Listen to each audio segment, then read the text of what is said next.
Well, thank you. First of all, I want to thank you to the presidency of the Hellenic Republic for hosting the Athens Roundtable, and to the European Parliament and the other coasts. I'm really honored to be asked to speak here today. I'm a PhD mathematician, and I also chair the House Artificial Intelligence Caucus.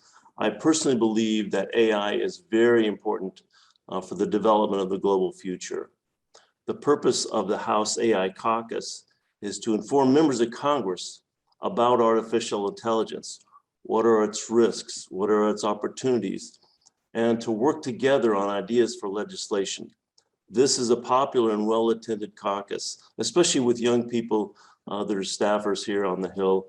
There's basically shoulder-to-shoulder appearances at these meetings.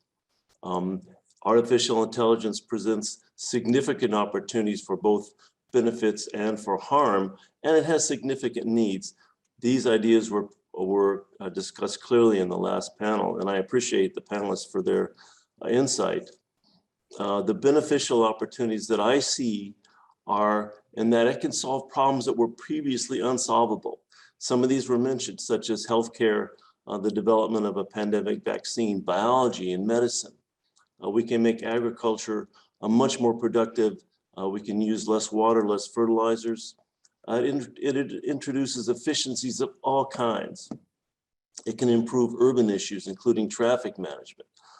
AI presents tremendous opportunities for networking so that you can network with your family, with your friends, with your colleagues, with people around the entire world. So this is a tremendous opportunity. AI can address climate change and other large societal challenges. And lastly, as a scientist, I'm very excited about the opportunity for AI to advance science issues in general. So there's a tremendous opportunities, but the risks as I see them are, first of all, bias-related problems. Individual citizens can be discriminated against. The poor or otherwise less advantaged people can find themselves being harmed by artificial intelligence, and it can aggravate the vast wealth inequality that we see in many of our countries.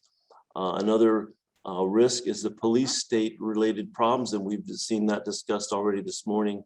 You don't want to see AI become a tool for totalitarian or authoritarian leaning countries. AI can also help with the development of weapons, and weapons that can be autonomous weapons that can be very threatening to democratic and even peaceful future of the world. AI can enhance criminal activities. And lastly, I think an important one for people that I represent especially is that AI can replace humans and put them out of work. So those are some of the big challenges and risks that I see. Some of the needs that we should be addressing are the workforce needs, both in terms of the number of people, the numbers of people, and the diversity of the workforce. Are we going to have enough people to manage the AI work that's going to be produced to make sure it's good quality? Are we going to have a diverse workforce that can represent the different parts of our societies? Another need is, as we've been discussing, government regulation. How are we going to oversee this? What guardrails are we going to put in place? How are we going to manage the displaced people? How are we going to retrain people? We have a need for certification of the data. The data has to be representative of the application. Again, I've mentioned this a little earlier. We need to develop confidence and trustworthiness of AI, and that's right now somewhat lacking. We need to have algorithm certification or testing. And lastly, we need significant international cooperation and collaboration. So if we look at the benefits, there are significant drivers, economic drivers for the good opportunities that we see with artificial intelligence. With many of the AI applications, we can pretty much let the private sector take the lead with some investment and incentives from the public sector. Individual governments will need to manage some of the issues like the bias issue, the displacement issues, workforce development challenges, data certification, algorithm certifications, and the licensing. So I think the individual governments can take a leading role in those sorts of challenges. International cooperation is needed to manage the weapon issues, the police state sorts of problems, and international criminal activities, which we see emerging strongly now across the world. The international challenges make this and similar roundtables very important. In the United States, we're somewhat behind the EU on both privacy and artificial intelligence regulation, but that gives us an opportunity to learn from some of the good work that's taking place across the Atlantic. As Western democracies, we have an obligation to work together to ensure that our values are deeply embedded within the AI technology and that that technology is adopted worldwide. Specifically, that includes human rights and democratic traditions. Now, looking around, looking at the earlier panels this morning and earlier work by the Athens Roundtable, I'm encouraged, very encouraged by the conversations that we're having together. For example, earlier this fall, members of the Congressional AI Caucus met with members of the European Parliament's Special Committee on Artificial Intelligence in the Digital Age, that's AIDA. We had a productive conversation, and I believe this was only the start of ongoing dialogues that we're going to be having. I also believe that the US-EU Trade and Technology Council, the TTC, can provide an important forum for conversations about how we work with our European allies to develop policies that will help promote the opportunities that AI presents and the policies that will help mitigate the risks of artificial intelligence. So moving forward, I'm eager for the US to continue working with its allies to help craft policies on AI that are rooted, deeply rooted in democratic values. Again, thank you for having me here today. Thank you very much, Congressman. If you have a couple of minutes, could we pick one or two questions from the audience to ask you?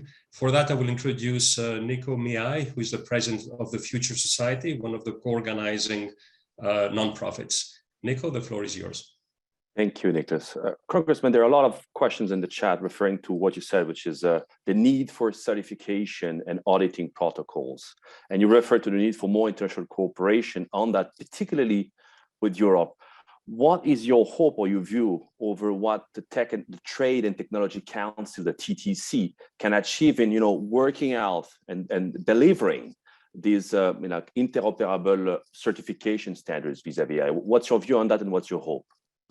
Well, I think it's, I want to make sure I'm not muted. I think it's important that we develop a fairly good idea of what we'd like to see in this country, and then move in a way, and a certification process and a deliberative process with the European Union to make sure that we're not missing out things, and to make sure that we agree on some of the basic fundamentals. So I think it's important for us to look first at our own needs and ideas, and then try and develop those with the EU.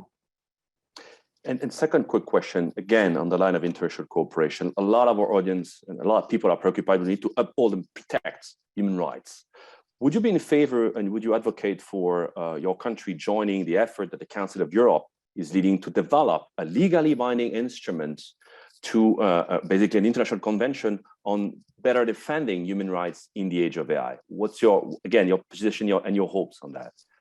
I absolutely hope so, Nico. Human rights, human dignity, these are absolutely critical issues. If we can't steer artificial intelligence in a way that promotes those values, then we're not ahead of the game. And so it's not going to be something that either one of us can do alone. And in fact, we're going to have to find a way to work with some of our less democratic nations to come to agreements on what can be done. And if that's acceptable, then that we can move forward. If not, then we'll have to develop our own standards.